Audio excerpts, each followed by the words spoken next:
Hi. Sit back. We're going to be running a documentary next Monday night, and it's about kids who don't have mothers and fathers, they don't have families. They're nobody's child.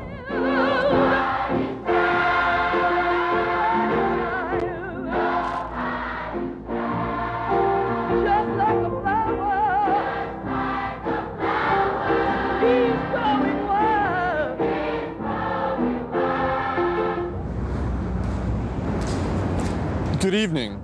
I'm Joe Collum, and for the next hour, I'm going to be telling you a horror story. It's about children. 50,000 children right here in New York City, and another 10,000 across the Hudson River in New Jersey. 60,000 kids who are, as the song says, nobody's children. They're foster kids. They're the latest victims of an epidemic of poverty, homelessness, drugs, and abuse.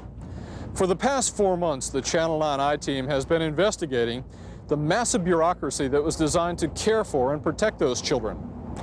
We found that that system is overwhelmed, in chaos, and in too many cases, failing miserably. The result? Many, many innocent children are suffering brutal, loveless, dead-end lives. It is after midnight, and these children are still awake. They arrive here at the Child Welfare Administration Center in Lower Manhattan all night long. For many of them, it is the worst moment of their lives. Tonight, they have no parents, only social workers, who crisscross the city in rented limousines, removing children from their troubled homes, shuffling them from one foster home to another. I think there's a young girl now, probably with her social worker. Yeah, probably getting ready to go somewhere for the night. That's the social worker getting in the car right now. Girl looks like she's maybe 15, 16 years old. What's it, about 1 o'clock now? I think it's actually past 1 o'clock. But hey, you can find kids coming in and going out of here every hour of every day.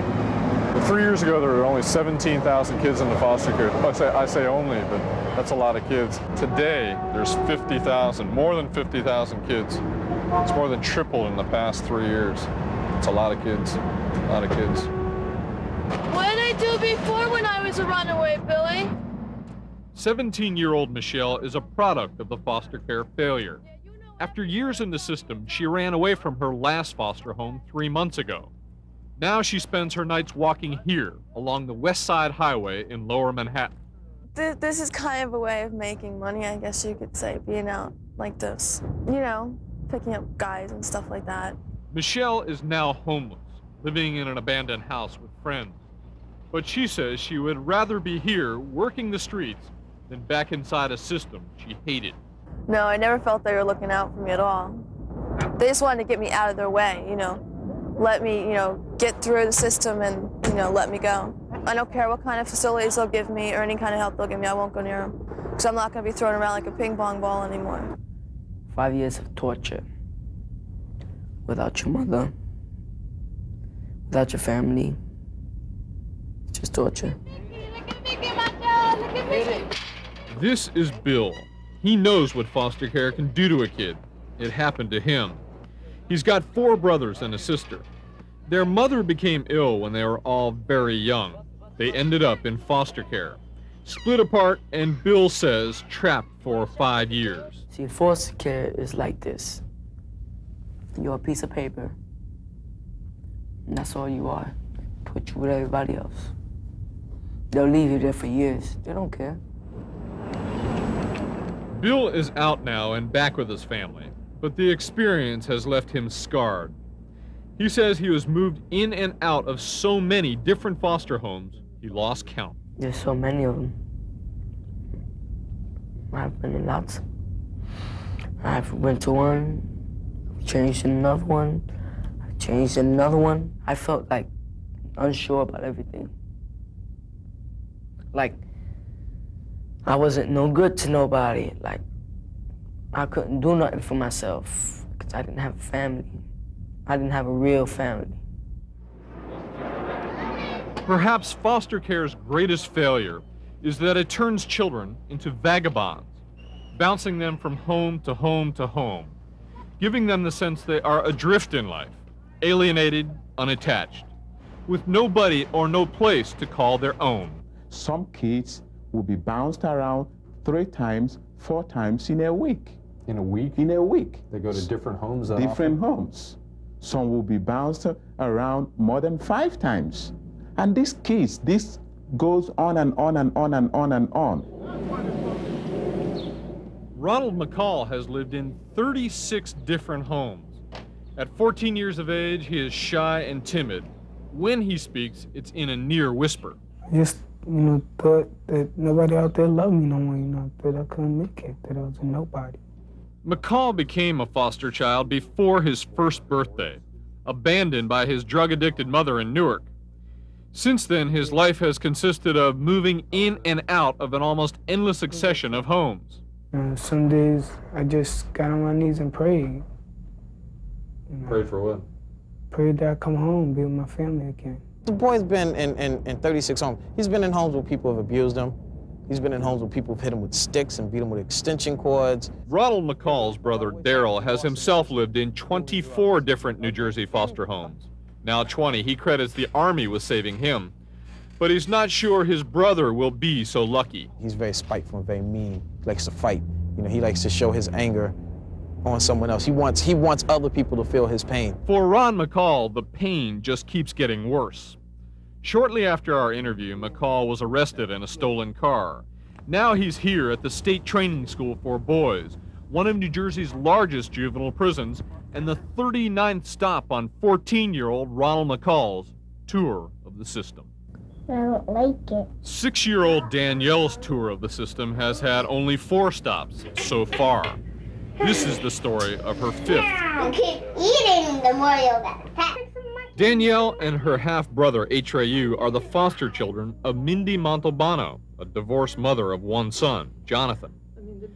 Montalbano wants to adopt these children. She also wanted to adopt this 4-year-old girl, Jacqueline, seen here in a home video. As an infant, Jacqueline had been the victim of extreme abuse in her biological home. Before her 2nd birthday, she was placed with Montalbano as a foster child. She has spent more than half her life here. St. Dominic's Home was the private New York foster care agency that put all 3 children in Montalbano's home. In my opinion, they had a great deal of love in Mindy's house. This woman is a St. Dominic's social worker familiar with the Montalbano case. She asked us to conceal her identity. She says Montalbano was an excellent mother to Jacqueline. Oh yes, everybody referred to Jacqueline and Mindy as a child that was attached to their mother like Velcro. Wherever you saw this child, you saw Mindy holding her. Mindy even quit her original job just to stay home with this child. Nevertheless, Jacqueline was not a healthy child, physically or emotionally. Doctors and social workers blamed her condition on the trauma she suffered as an abused infant. She had a habit of throwing herself to the ground. Montalbano made her wear a bicycle helmet for protection. She was also extremely frail. Her school complained to authorities Jacqueline was not being fed enough. After the complaints, officials at St. Dominic's decided to remove her against the wishes of several members of its own staff. They feel that this child is going to die. Who does? St. Dominic's, nothing to do with the care that Mindy gave the child. So after complaints went in that the child wasn't being fed, and if the child dies in Mindy's house, then St. Dominic's will look like it's at fault. So it's easier to move the child. And if the child dies someplace else, she just dies. Jacqueline's pediatrician also strongly objected to the move in this letter. Quote, "It would be a serious error in the life of this child to remove her from her present foster care setting." But in late March, they removed Jacqueline anyway. Took her right from me at the courthouse. She was crying, and they wouldn't let me talk to her. They just took her. This is just prolonging it and making it worse for the kids. No, I don't think so. I don't think so. A week later, St. Dominic's decided to remove Danielle and Atreyu also. You can't win the system. You can't win. In desperation, Montalbano called Channel 9 News. An ITeam producer arrived before a camera crew could reach the scene, and with a home video camera, recorded 2 St. Dominic's social workers trying to remove the children. They were thwarted by family friend Charles Gook, who is also a social worker. I work for a foster care agency, and the kids are constantly bounced from one home to the next, and I'm finally getting sick of seeing these kids when they get to be 15 and 16 years old, totally confused because they're going from one family to the next to the next. The system has to change. But the system was not willing to change here. With our camera present, the social workers tried to grab the children. Come with me. No. Stop it. I don't want to hurt you. You're not going to hurt me.